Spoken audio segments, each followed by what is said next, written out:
Backstage, Austin City Limits Music Festival, day 5 of 6. That's Noah Kahan. How you doing? Welcome. Now I remember you.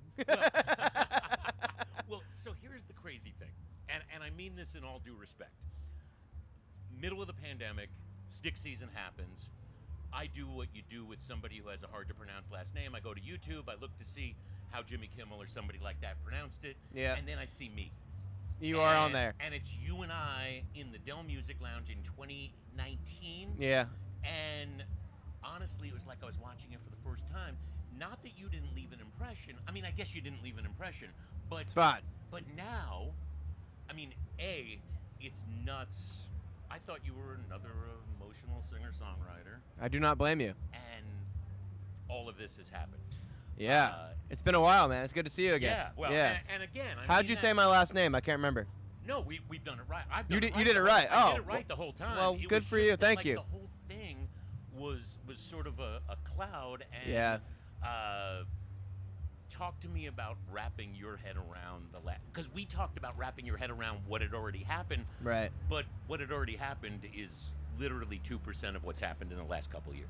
Yeah, it's been I think I've constantly, since I've got signed, been in a state of surprise at my ability to continue making music for a living, and that's always been my baseline feeling. And now it's like the amount of people that are buying tickets and the amount of people that are streaming the songs it's kind of impossible to imagine. And I feel like when I try to, I end up getting so overwhelmed by the reality of it all that I kind of have to think small. I'll get on stage in front of these days 15,000 to 25,000 people, and I'll just look at 5 people because it makes me feel like I'm still back in 2019 playing clubs. And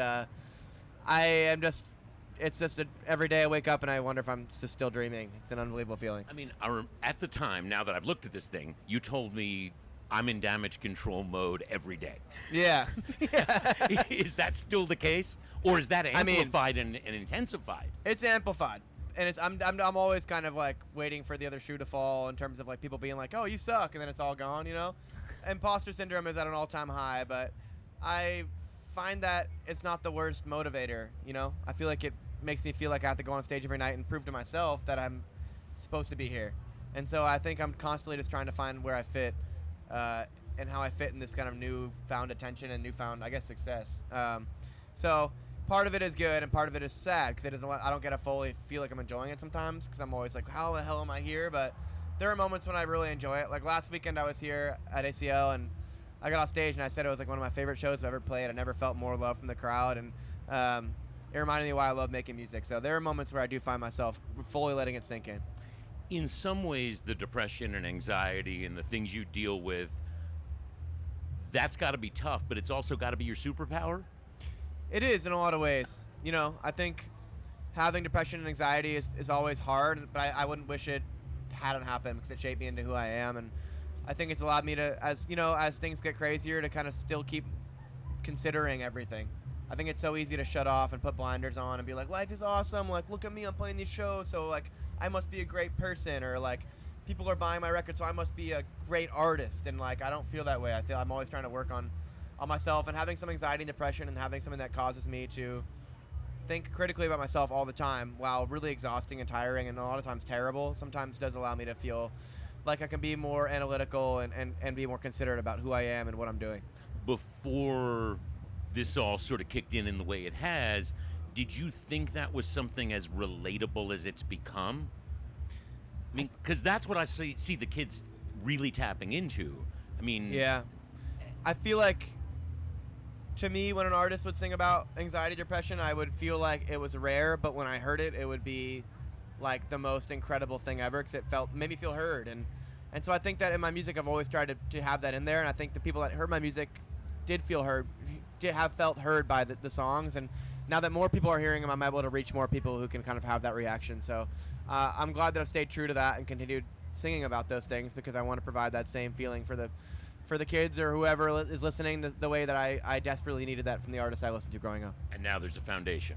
And now we have the Busy Head Project, which is raised over $1.9 million now for mental health initiatives around the country and around North America. And it's pretty cool to kind of put my money where my mouth is a little bit. And, it's so easy to sing and write about depression and anxiety, but I get a chance to boots on the ground, affect real change and raise money for really amazing organizations and maybe help people's lives a little bit has been an incredibly special feeling. One of the other things that we talked about that first time around was this whole Post-it note thing where a therapist you were working with told you to write down your fears on Yeah. Post-it notes, and then you're facing them. You had the fans do it. At this point where you are right now, what's on those Post-it notes for you? Like, what's left fear-wise? I mean, because I would imagine it's got to be a fear. different. Yeah. It's different now, but they're some of the ones that were there still remain. I think I found more confidence in myself as an artist. I think for a long time I was worried I would never write a song again, or I would get writer's block forever, and I would feel like I was not able to be creative, or that people would forget or hate what I made. And I think making this album and taking that risk of making music that I loved and not worrying as much about the consequences really squashed that fear for me. It allowed me to kind of see the truth in that people are going to be receptive to music that I make, and if it feels like a risk for me, it's probably a good thing instead of something that I should be afraid of. So that one's gone away. I think it's mostly just the same things that follow everybody around: failure and fear of being exposed as an imposter.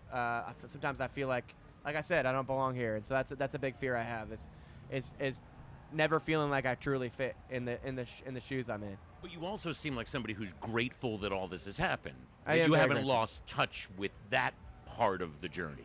I'm very grateful. I have never lost touch with, the people that got me here, or the people that took chances on me, and especially my parents who, gave me every opportunity to, follow my dream. It's never lost on me. And I think keeping the people around me that I love are grounding me all the time and definitely keep me humble. And it's easy to stay grateful when you're around the people I'm around. All right. That's Noah Kahan. We are backstage at the Austin City Limits Music Festival. Thank you for doing this. Thank you, man. All right. So we'll continue to bring you interviews and live performances from backstage in Zilker Park for the Austin City Limits Music Festival.